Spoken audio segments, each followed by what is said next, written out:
Om Swastiastu. Para pemirsa Yuda Triguna Channel dimanapun berada, di studio kami telah hadir narasumber Profesor Dr. Ide Bagus Putuswambo MA. Beliau adalah seorang dosen di Politeknik Negeri Bali. Om Swastiastu, Tuan Haji. Om Swastiastu, Tuan Haji. Para pemirsa ingin mendapatkan penjelasan mengenai sanganan lebeng andus. Ini memang Bali sekali istilahnya. Sanganan maksudnya tentu jajan, kembali Bali. Ya kue, lebeng andus. Ini sangat Bali. Saya ingin Tuan Haji menjelaskan kepada para pemirsa apa yang dimaksud dengan sanganan lebeng andus. Ya, di antara sanganan-sanganan yang digunakan dalam upacara Hindu di Bali. Lurusang Tuan Haji. Suksema Tuan Haji sudah memberikan kesempatan. Topik ini cukup menggelitik saya gitu. Tentunya ibu-ibu, ya. Ibu-ibu tukang Banten, Sarati Banten, ya. Tapini, Wiku Tapini, pasti beliau-beliau itu mengetahuinya. Ya. Setidaknya pernah mendengar istilah itu. Saya mencoba melihat dari sisi lain, dari takturnya. Yeah. Sebagaimana dipahami, ketika kita mempersiapkan Serana Pokaro Banten itu, di dalam Dewa Tattwa disebutkan Banten punika pinaka angganing Idu Betara. Jadi dan juga sebagai Ando Buana. Jadi sebagai perwujudan manifestasi dari Tuhan yang akan kita puja. Ya. Oleh karena itu ketika kita mempersiapkan ngayah membuat Banten itu betul-betul dijaga kesuciannya. Cara berbicara, cara berpakaian, sikap betul-betul harus dijaga karena kita akan membuat manifestasi dari Idu Betara. Nah, bahan-bahan upacara itu dari unsur Panca Mahabhuta.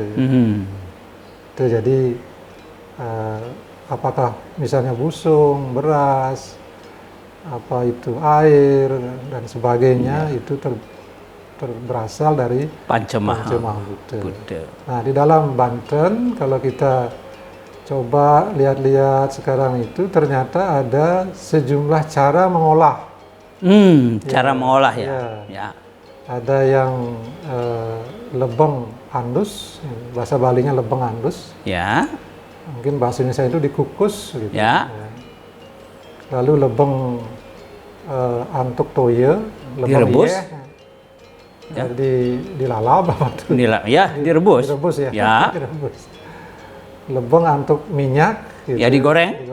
Ya. Ada juga lebeng metunung. Tunung. Ya. Seperti dipanggang, mengolah sate dan seterusnya. Jadi demikian.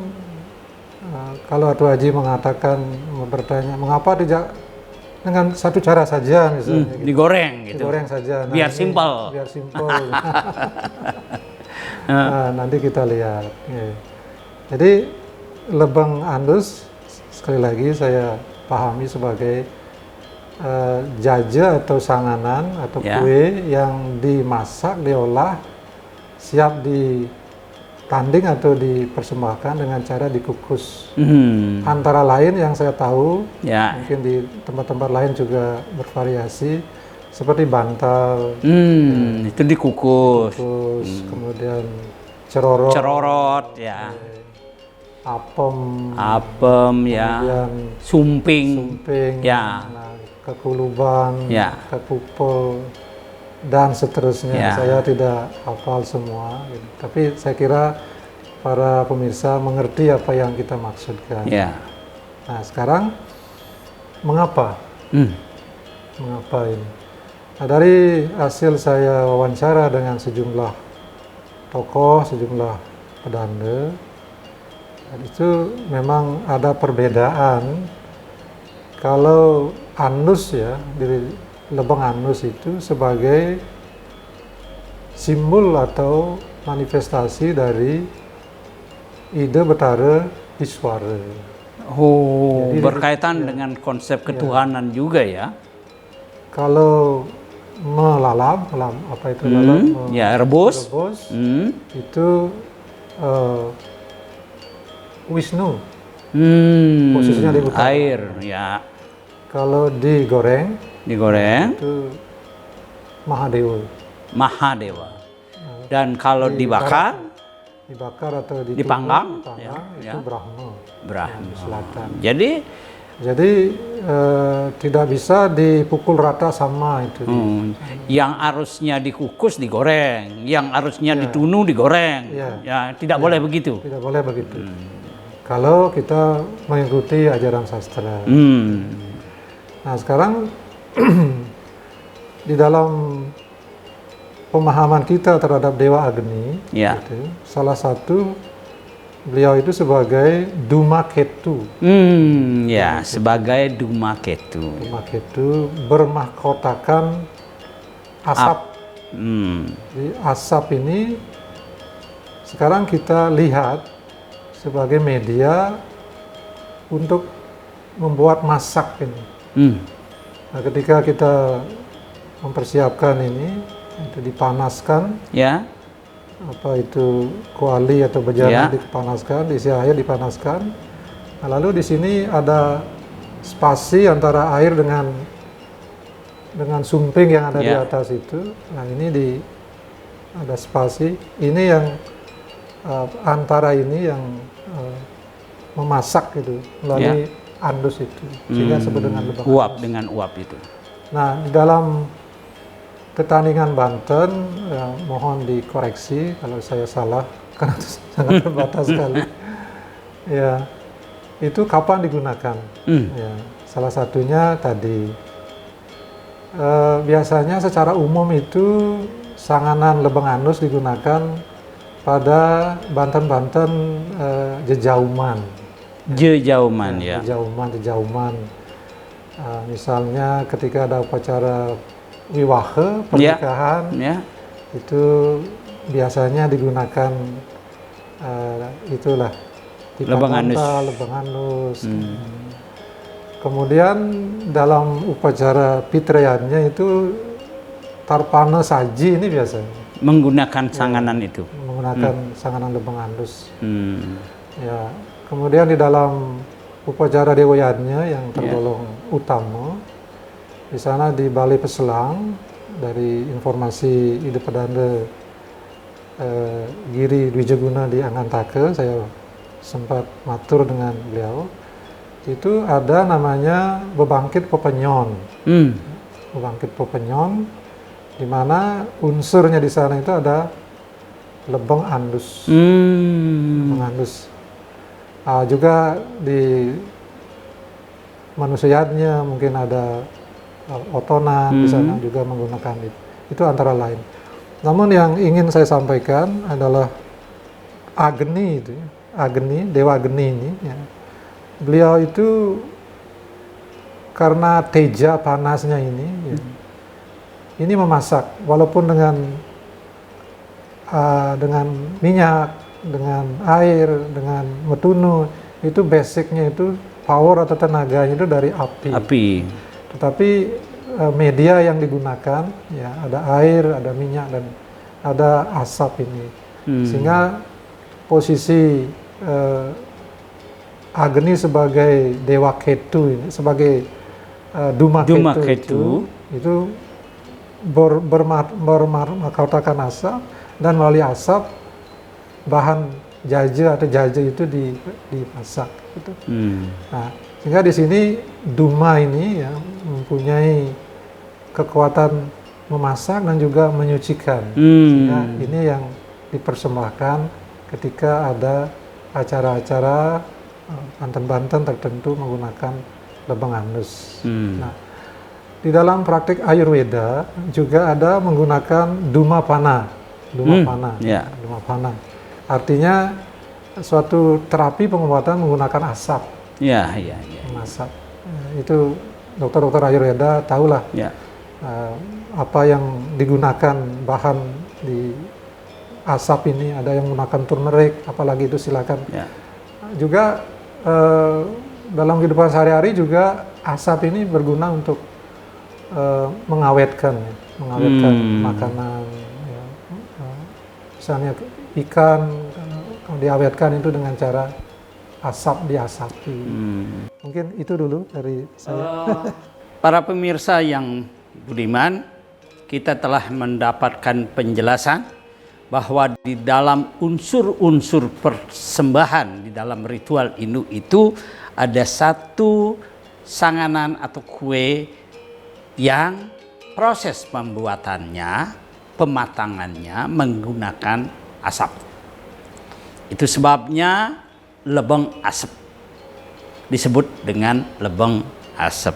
Proses pembuatan dari lebeng asap ini relatif lebih lama, relatif lebih ruwet dari hanya digoreng. Ada ndak kaitan sulitnya pembuatan sanganan ini dengan keutamaan sanganan ini dalam persembahan?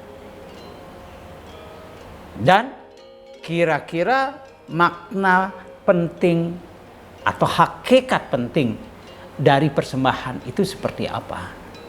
Bisa jelaskan, Pak Haji? Oke, suksema Pak Haji. Mohon izin saya menyampaikan pendapat dari Idu Pedanda Giri Dwijaguna dari Griangantaka. Mohon izin Atu Peranda. Beliau mengatakan sanganan lebeng andus itu sebagai, nah istilah beliau dulu ya. Sebagai sanganan yang dikelompokkan sebagai sanganan banci. Banci. Mengapa demikian? Karena di dalam misalnya ring Bali Peselang itu ada yang berstatus purusa, pembangkit purusa, pembangkit perdana, di kuning.